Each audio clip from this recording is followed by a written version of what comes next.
हिंगोलीमध्ये लाडकी बहीण योजनेच्या नावाखाली फसवणूक, महिलांना शिलाई मशीन आणि पिठाची गिरणी देण्याचा आमिष, 800 रुपये ते 1,500 रुपयांना महिलांची फसवणूक। सोलापूर मध्य मतदारसंघातून शिवसेनेचे मनीष काळजे इच्छुक, तर मनीष काळजे शिवसेनेचे सोलापूर जिल्हा प्रमुख। मुंबई गोवा हायवे रखडल्याचं खापर कंत्राटदारांवर, पळपुट्या कंत्राटदारांमुळे हायवेचं काम रखडलं, उद्योगमंत्री उदय सामंतांचा आरोप। यवतमाळमध्ये जोरदार पावसाची हजेरी, जोरदार पावसामुळे नागरिकांना उकाड्यापासून दिलासा, अचानक आलेल्या पावसानं नागरिकांची तारांबळ। बीडमध्ये मांजरा धरण ओव्हरफ्लो, मुसळधार पावसानं शेतकरी आनंदित। नागपूरमधील रामझुला मर्सिडीज कार अपघात प्रकरणी आरोपी ऋतिका मालूचा जामीन रद्द, जिल्हा सत्र न्यायालयानं दिला अंतिम लेखी आदेश। वाशिम जिल्ह्यामध्ये जोरदार पाऊस, जिल्ह्यामध्ये सलग 4थ्या दिवशी पावसाची हजेरी, तर सततच्या पावसानं शेतकऱ्यांची चिंता वाढली।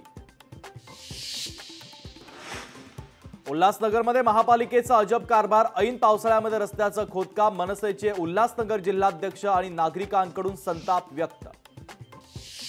खासदार संजय राऊत उद्या दिल्लीच्या दौऱ्यावर, महाविकास आघाडीच्या जागा वाटपाच्या संदर्भात चर्चा करणार असल्याची माहिती। राजधानी एक्सप्रेसमधील अन्नात आढळल्या अळ्या, भरमसाठ भाडे तरी निकृष्ट दर्जाचा नाश्ता, निकृष्ट अन्न मिळाल्यानं प्रवाशांमध्ये नाराजी।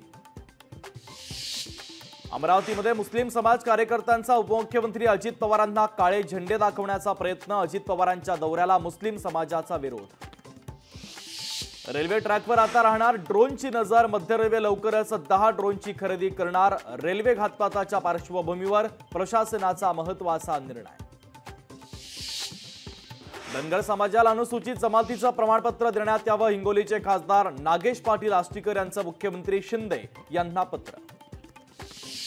नागपूर विद्यापीठाचे माजी कुलगुरू डॉक्टर सुभाष चौधरी यांचं आज पहाटे निधन, निलंबित केल्यामुळे ते तणावात असल्याची त्यांच्या कुटुंबियांची माहिती।